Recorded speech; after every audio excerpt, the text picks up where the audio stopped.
Hello, everyone, and welcome to this IRAP Knowledge Live session for October. We are delighted to have you here, and for respect of everybody's time, let's get started. Although the session is open and people can join us along the way. Um, for today's presentation, let me introduce myself. I am Franco Asato. I am the Training and Accreditation Coordinator with IRAP. I am now in Montevideo, in Uruguay, and I'll be moderating the session. But the important person of today, our presenter is it's Bri Arlia Green, our communications officer.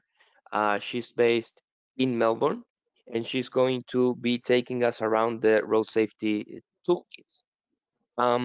The agenda that we will have for today is about what is the road safety toolkit, a quick history and stats of it, the update that was needed to have a good service in terms of the road safety toolkit and how we did it and what's the state of the art today in terms of the road safety toolkit, the collaboration and feedback from the industry, a live demonstration, of course, and a quick quiz.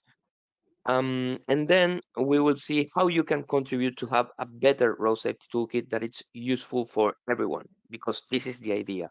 For you to have a product handy that you can use, it's useful, it's reliable, it's updated, everything. So Bri will be taking us around everything regarding the road safety toolkit.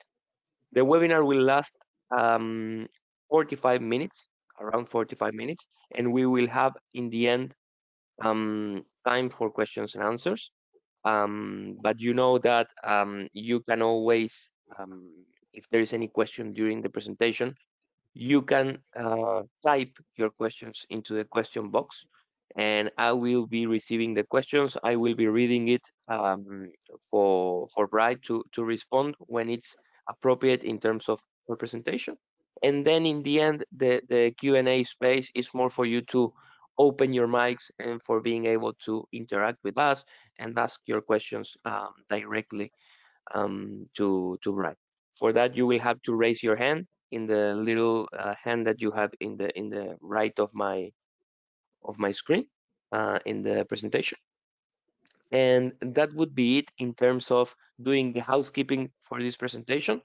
I would like to give the floor to Bri.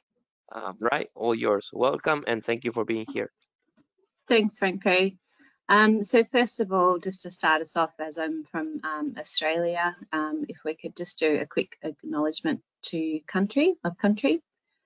So I begin today by acknowledging the traditional custodians of the land on which we meet today and pay my respects to the elders past and present. I extend the respect to other Indigenous people here today. So now to just a little bit about me. I've actually been in the industry for around 16 years. It's probably a little bit longer than that, but I'm just going to be in denial for a little bit longer. I used to work at the Australian Road Research Board here in Melbourne prior to joining IRAP in the events and marketing space.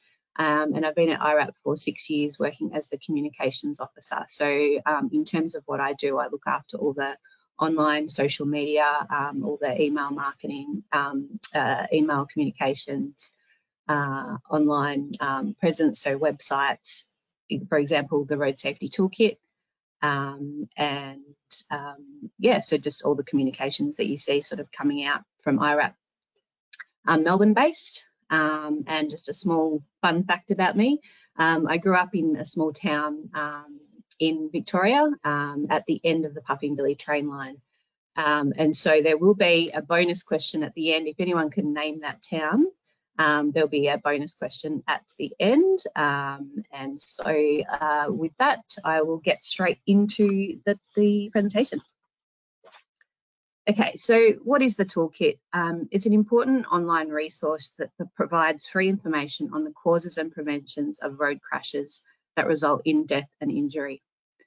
It is and continues to be a freely available tool that provides up-to-date knowledge of how treatments can be implemented and provides that practical information.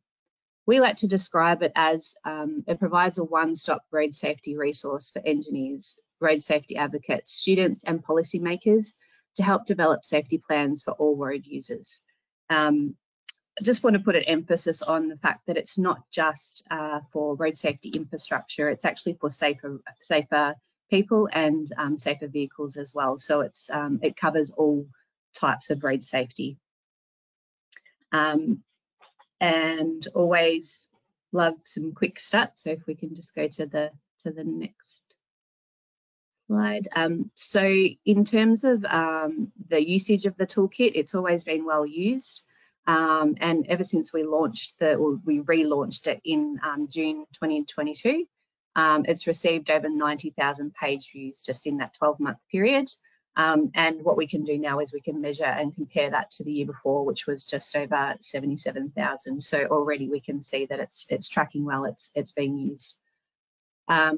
After doing some deep diving, I also found out that it's been accessed by over 164 countries around the world.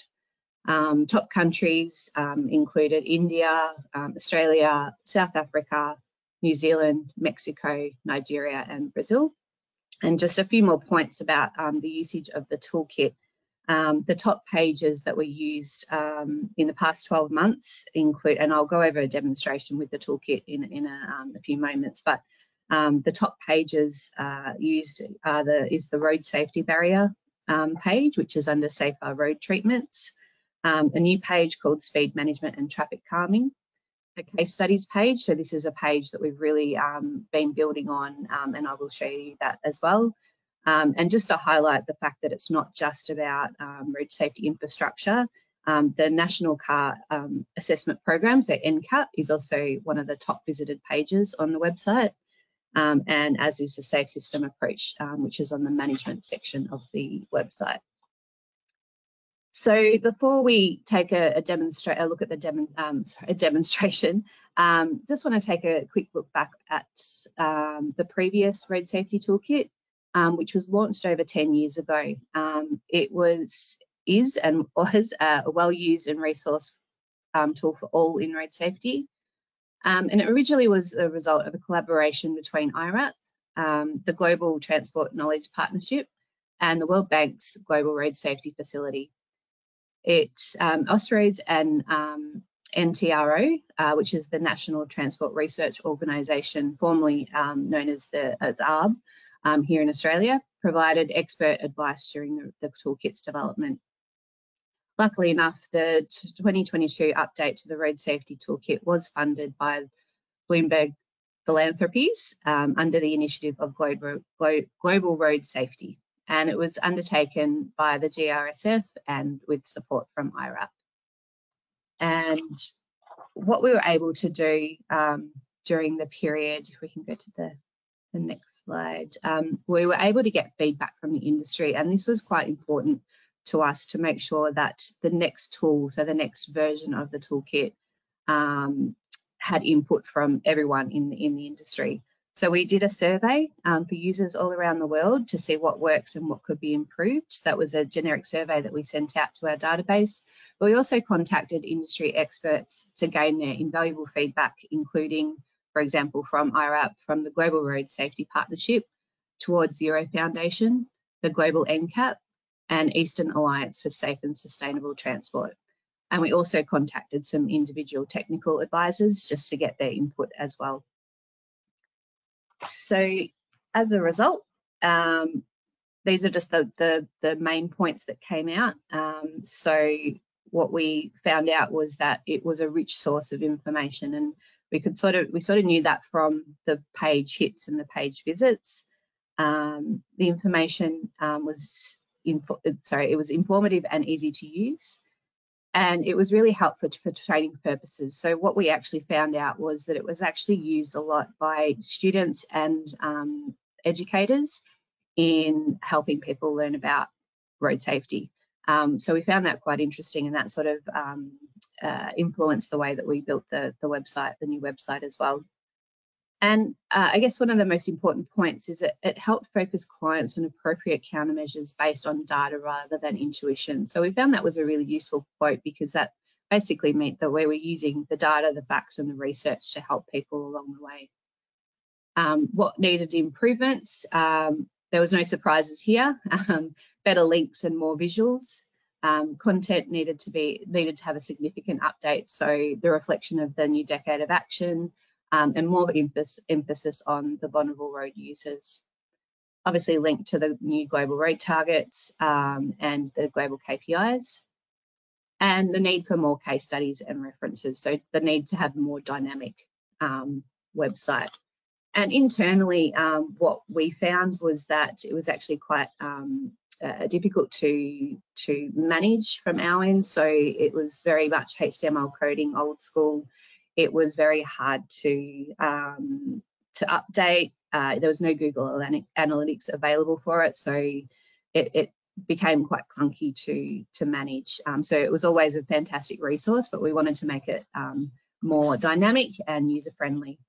So as a result, in June 2022, after a year of consultation, design and building the website, we launched the new and improved Road Safety Toolkit. And so what I'm going to do now, if this all works and goes smoothly, is I'm going to actually just go through a live demonstration. So let me just do this, show my screen. We are seeing it perfectly, right? Yay, excellent. All right, so what I want to do is just go over a few things on the website and just highlight some things that should be useful. There might be a little mini quiz at the end, so make sure you pay attention. So what I wanted to just touch base on, first of all, was the visual appeal of the website. So what we've done is we've actually gone and designed the website that matches with the colour schemes of the Decade of Action for Road Safety logo, and really just matches along the way with these 5 different colours and the 5 different categories. And what I'll do is I'll just show you a few things. So this is the home page. We've got access to the 110 case studies that are listed here, and we've got access to the global plan, the reference materials, and we've also got a quick find down here. We've got a search function. So the previous website didn't have a search function. And we've also got links to the case studies and the references. So I'll just go to the case studies first of all, because this is really useful. And what we want to do is encourage everyone in the road safety community to use this page, but also to provide any suggestions on more case studies. So the more that we can build on this, then the more information we can get shared across the community. So this case studies page, it's got over 100 case studies on there, and they're all listed here. And when I show you the other pages later, there will also be related case studies to each sort of topic. So if you just click along here, you've got safer people treatment case studies, and so on and so forth. So they're all listed here by, and you can just click on the link and download the PDF, or it'll take you to the website. It lists the project leads and the description. And you can also use the search function if you're looking for a specific topic or case study or even country. The second thing I'd like to just show you is the references. So in here we've got reference materials, and I think that's over 100 now too. And again, we're keen to keep building on this. So big call out to the road safety community that we can build on this, the reference materials. So on this page, you can again just you can sort by author, you can sort by name, and you can sort by safer road, these topics here. So again, encourage you to all use this page as much as possible.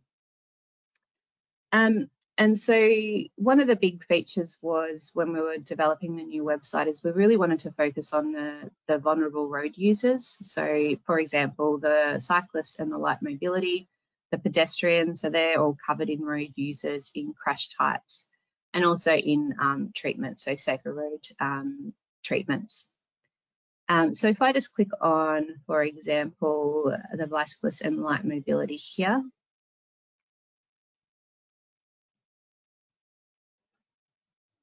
you'll see each page just gives a bit of a description about this topic. As mentioned earlier, the case studies related to this to road users, and a description about all the different types of information related to this topic. And if you scroll right down to the bottom, we've also got a section where we've got related images. So we've really built on a library of related images. We've got over 600 photos at the moment. Actually, we've probably got a little bit more. We've just been building on it. And so if you scroll across here, you've got lots of updated photos. And in actual fact, we've got a whole library dedicated to this now. And this is something that we've been working on for the past year and a half. And if I click here, it'll actually take you here. So in this library, we've basically got a list of all safer road treatments, and we've actually got a list of all anything related to the road safety toolkit here. And of course, there's a server error now, so let's pretend I didn't click there. So if I just show you, there's a few photos here, it gives you an indication of the photos that are available, have been updated, what they're related to, who took them, and a brief description of them as well. So what we're aiming to do is that this is a library that we're building on. What we recommend is if you do have photos that you'd love to share with us, just to email them through. But what we're working on is actually to make this an automated system so that if you do have a photo that you'd love to share, that you can actually upload it and provide the relevant information and also the image credit that we can use along the way. So we can really build on this, this rich library that can provide, for example, before and after photos of, for example, bicycle lanes and similar related items. But just go back here. So the other things that I just wanted to show you, I wanted to give you an example of the safer road section and the speed management and traffic calming. So this is the new page that I mentioned earlier, and it's visited quite regularly. And so the reason we brought this one in was to capture a larger range of treatments and make the linkages contemporary to contemporary information. For example, the GRSF Speed Management Hub. So if you just scroll down here, you'll see all the information that's related to speed management and traffic calming. So I've got speed limits, traffic calming, speed humps, speed cushions. And what I did fail to mention at the start is that if anyone does have any technical questions, I meant to mention this about 18 minutes ago, that I am not a technical expert, but if you do have technical questions at the end, we do have Morgan Fletcher, who's our LAC team lead. So he is more than happy to answer any questions. Alternatively, if we run out of time and we can't answer the questions, we can certainly answer them via email at a later date. So yeah, sorry, forgot to mention that one. Anyway, so lots of information. This is probably our longest page. On the safer road treatments pages, we've got, we also list the UN Global Road Safety Targets that are related to each of the treatments. So if you click on each target, it just gives you a brief description down the bottom of what that target actually is. You just close that. So it's just another useful way that we can start connecting the targets through the treatments. We've got a treatment summary here. So each section will have, under the treatments, we'll have a treatment summary that involves the costs, treatment life, and potential causality reduction. And just make a mental note of that because there may be a little quiz at the end, so not giving away too much hints, but yeah, keep an eye on that. Other useful things to note is that it can be translated into a number of different languages. So we've obviously got English, Spanish, French, Russian, Portuguese, and Hindi. and it is also mobile device friendly. And the one thing that I really love about it, and if you use the old website, it certainly makes a massive difference, is that the URLs are nice and clean. So in the old website, the URL would have been a few random numbers and was quite hard to locate and to send. But now if you wanted to send this to someone that really wanted to know information on speed management and traffic calming, then you can just send that or share it on socials or share it whatever you need to. And there's one more page that I just want to highlight. That is the latest page that we've just added on safer road resource sharing. So again, to make this website as dynamic as possible, we've started this list of resources that can help road safety stakeholders in their efforts. And so we put a call out to some experts in the industry, to our friends, our colleagues, our partners, and started to develop this list of different types of, for example, road infrastructure project directories, data platforms, resources and training, etc. So if you do think that there's something that's missing from this page, again, please let us know and we can start to build on this. And I think that was probably all all I really wanted to show you. I just want to make sure that everyone just, if you've got a topic that you're interested in, just make sure you go and have a look. There's over 90 topics covered, and yeah, happy to say that they reflect all the road users equally. And in particular, we're looking at things like cycling, Star Rating for Schools program. So we've got a lot on pedestrians and school safety. Yeah, so I might just pass back over to you, Franco, and get everyone ready for a little mini quiz.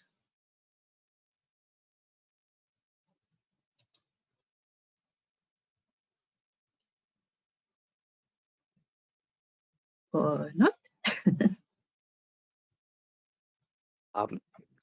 Perfect. Well, let's go with this quick activity to test who has been paying attention. Yep. Let's start with the first one. You can for sure visit the toolkit and answer your questions looking at the toolkit. No need to rely on memory for this one. The first one. Name the different type of road types listed under that category. You can use the question box here and I will read your answers. So I'm just giving everyone a big hint here.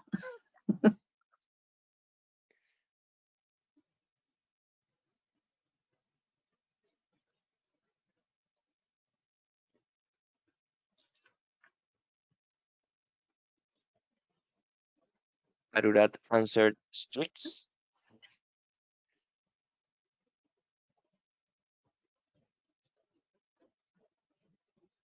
So while you're doing that, maybe I can move on to an easier question, which is, and I think I might have mentioned it a few more times, approximately how many case studies we have listed on the website.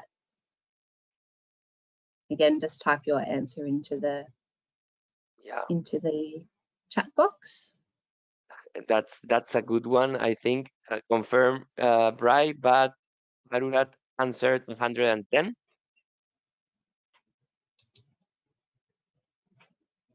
Which I think Yep, it's the correct one. it is.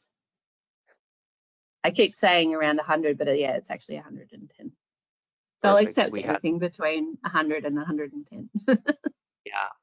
Martin also said over 100 case studies. So yeah. Excellent.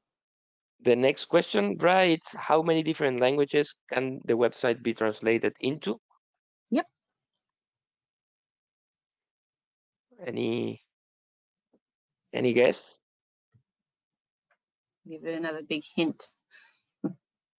6. I have been receiving the answer 6 for that question. I Yep, don't know. that's right. That's correct. That's Perfect. including English. Yep, for sure. So everybody has been paying attention. That's good. Excellent. All right. So the last And question, sorry, I'll say it if you like. So the last question is more specific. What is the treatment summary listed for safer road treatments, pedestrian crossing raised? So I did give a bit of a hint during the presentation or the demonstration about where you might be able to locate that on that page. So it's for safer road treatments, pedestrian crossing raised.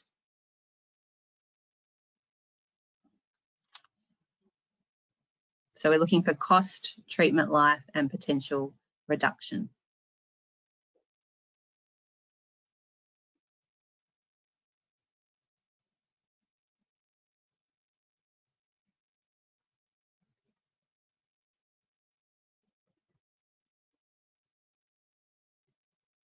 any hint? Anything to I can give a little bit more of a hint that it's you can find it in vulnerable road users, and it's here. If I give too much more of a hint, I'll just show them. I received answers that said Yep. costs, Yep. 40 to 60% reduction, Mm-hmm. a treatment life for 5-10 years. Yep. And yeah, those are the answers that we have been receiving. Perfect. Yep. Perfect. Excellent. Everyone's paying attention, and it seems like it's easy to use, so that's good.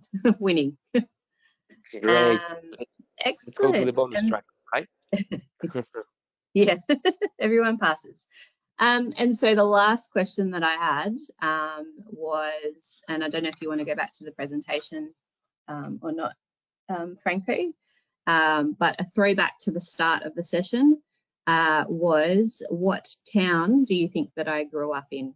It's the hint was that it was the end of the line for Puffing Billy Train here in Victoria. Yeah. Um, I'm sharing screen, right? Yeah. You see my screen, right? Right? I don't see your screen, but Oh, that's strange. oh no, I do. Let's. It's back. Okay. Okay. Okay. Perfect. All good. So the train is an important hint. That's Yes. that's something that we can say for this one. Yes. I'm fascinated to know if anyone, I'm actually fascinated to know if there's anyone from Victoria online, first of all, and if anyone can get this. Obviously, it has nothing to do with the road safety toolkit, but Well, Mariana Espinosa answered Victoria, which is well guided, Victoria, yes, Australia. yep. So we're looking But for there, the town, yeah, the there was small town. a train station over there that Yep. Rai mentioned.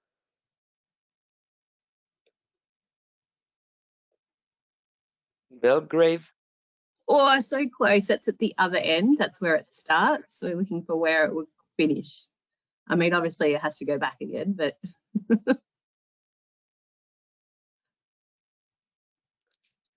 very close though for Belgrave. Well done to that person. And we got another one, which is from Ryan, Gembrook. Yes, that's it. Yay, Gembrook. Perfect. Excellent. So who got that? Well done, Brian. Okay, so let's go with the following slide. Yeah, cool. So basically today was just to give you a bit more of an introduction, or just to remind everyone about the Road Safety Toolkit, and it's there to be used for our road safety community. It's a tool for everyone, and so we really want to make it, as I mentioned, really dynamic and as useful as possible. So we're really calling for contributions. So as I mentioned, if you've got any case studies you'd like us to include, any images, any other suggestions that you've got for the page, please do email me. We will set up the automatic image upload hopefully soon, but in the meantime, it's okay to send that through as long as we have the image credit and the description and a few other things related to the images, then that's fine. What I wanted to just mention too is that before this, in the past couple of weeks, we've actually done a big review of the toolkit. So we've had a helpful person. So shout out to Calvin Menshew, I think that's how you say his last name, in the US. So he's actually has volunteered and gone through the whole toolkit website and just pointed out that there was a few links that were going the wrong places, missing. So it's really helpful that we can refresh the website every, say, 6 months. So we just recently did about 100 updates to the website in terms of links and missing information and things like that. So that's sort of our commitment to keeping it updated, and certainly with any new case studies and images, we would love to get everyone's input into that and just create this really useful resource that will go on in the future. And on that note, yeah, just thank you to everyone. And if there's any questions that myself or Morgan can answer, please let us know. Yep, exactly. As you see here in the presentation, there is a small hand that I am showing with my mouse, and we would really like to know what questions you may have. There are no written questions, so we do have Melaku with the raise hand. So let me unmute you. You should be able to unmute yourself now, Melaku.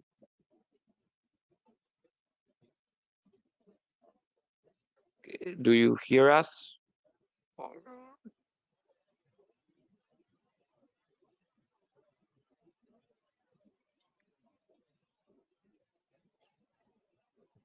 Hello, Melaku?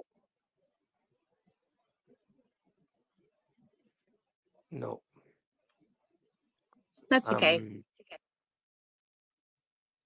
If there is anybody else that wants to raise any questions, we can wait for a couple of minutes, of course. Yeah, definitely. Encourage everyone to go onto the toolkit and just have a play around with it too. Yeah, I think it's a really useful tool. And one thing that I should have mentioned too is that one of our measurements of performance for the toolkit is that we measure it on how long people spend on the toolkit on a certain page. So you think about websites where you want people to spend longer on them. What we want is people to spend shorter amount of time on there, so they're finding the information and then they're off it. So that's one of our measured successes, and that's going really well at the moment too. Yeah. And about the question that we received for this presentation to be shared and uploaded, of course, the presentation will be there for you. We will upload it into our webpage, into the irap.org/training. So if you scroll down, you will have the video of this presentation, and everything with all the older Rap Knowledge live events. And we may also just email this video and the presentations together in 1 day or 2 from now to all of you who have attended. So Definitely. that's for sure, Lando. And if I could just say on top of that too, I wouldn't be doing my job properly if I didn't mention that we're on socials. So we're on Facebook, LinkedIn, and Twitter, X, whatever you want to call it. So we will definitely be posting it there as well once it's ready, the presentation. Yeah, that's a good hint also. We have a hand raised by Martin. Let me unmute you so that you can use your microphone. Martin, can you? Yes, can you guys hear me? Perfectly. Great. So my question is, I'm on the website right now and I went through the road users and then to the bicycles, and I was looking at the impacts. So it says for some of the implementations that it's between 10 to 20%, and I'm imagining that's crash risk reduction. That's the first question. I was wondering because it says that yeah, there is an impact of between an effectiveness of 25 to 40%, and I'm imagining that that's based on crash data. I believe so.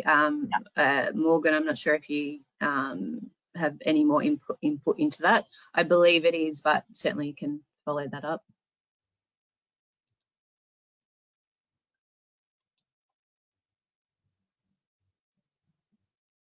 Let's see if Morgan can unmute himself. Okay, so if I click on one of the yeah, elements, so for example, lane widening, I see that on the right it does explain that under the treatment summary, it says that it's potential casualty reduction. So yeah, I just answered my own question, or the website answered my question. Thank you. Yay! That was all part of the test. You passed. Yeah. But that's a good point. Actually, we should actually match that the wording there. So you've actually helped me there too. Yeah. Thank you. Thank you, Martin. Okay, so there are no more questions. If there is any question, like for instance, you checked into the video again and some questions popped up, you for sure can email us and we will be more than happy to answer those, even if it's through email, of course. Just for the next edition, we are planning to have a November edition and to communicate it soon. It will be, of course, Bri will help me to communicate it properly with all of you, but you will always find the next sessions here in irap.org/training, schedule live webinars, and there's always going to be the next IRAP Knowledge Live as soon as we confirm it, and you will be able to access to the registration link through there as well. More information or more resources that you can check. Of course, the Road Safety Toolkit, well, all the IRAP tools. You can check the IRAP trainings and the trainings that we have available for you in the usage of the different tools and the learning of the methodology. Of course, after training, and there are a lot of you that are accredited because I see a lot of names that I know that I have interacted a lot with. You can go for accreditation to master the usage of the IRAP tools. Other tools like the IRAP Safety Insights, that if you would like to know more about, we have um, an IRAP knowledge session on that one on September, if I'm not wrong, and the recording is available in our website. And what we are doing on the innovation side, you can also visit irap.org/innovation. This is a good slide that we added for this Knowledge Live webinar on October, which are your regional contacts. As you know, well, you have Greg Smith, who is the Global Program Director, and he's the Asia Pacific Regional Contact. And you have our Safer Journeys leader for each continent that you can get in touch with, depending on the continent that you are based on, to follow up conversations on the IRAP methodology and the projects that can be done together. You have Samar, our safer journey specialist for Europe. You have her email there. You have Edgar Zamora, who is our Safer Journeys lead for the Americas. He's a Spanish speaker, English, of course, but if you speak Spanish, you can reach him in Spanish with no problem. And you also have Natalie, who is our Safer Journeys lead for Africa. So if you are based in Africa, you can get in touch with Natalie. She is French speaking. Of course, English we all do speak, but she does speak French. So if you speak French, feel free also to contact her in your native language, and it's going to have more flow, right? So yeah, we consider really important to share these so that you can have their email addresses and you can get in touch with them. And also you can always get in touch with me. This is my email, franco.asato@irap.org, and I will be more than happy to be the bridge between you and the person that you may want to get in touch with. So no worries about that. Before closing, I would like to give a big thank you to Bry for sharing all the bits on the road safety toolkit. I hope it's been enlightening to you and that you can use the road safety toolkit more often and get the most out of it, because that's the real reason because we are doing it. We want it to be used and to be useful for your daily job into the road safety environment that we are all working. And also thank you for taking the time to be with us in this session, and Morgan as well for being there with us for the technical queries that may have arisen. So I don't know, Brian, if you have any closing message, but Yeah. we are. Yeah, cool. So yeah, again, just thank you for everyone that attended. Greatly appreciated, and I hope that you do get something out of this, even if it's just a reminder to use the toolkit and to share it with anyone that you think might find it useful. Yeah, encourage anyone to share information that you would like to see uploaded there. So case studies, images. Feel free to contact us. And yeah, just thank you, and thank you, Franco, for to guiding me through my first Wrap Knowledge Live.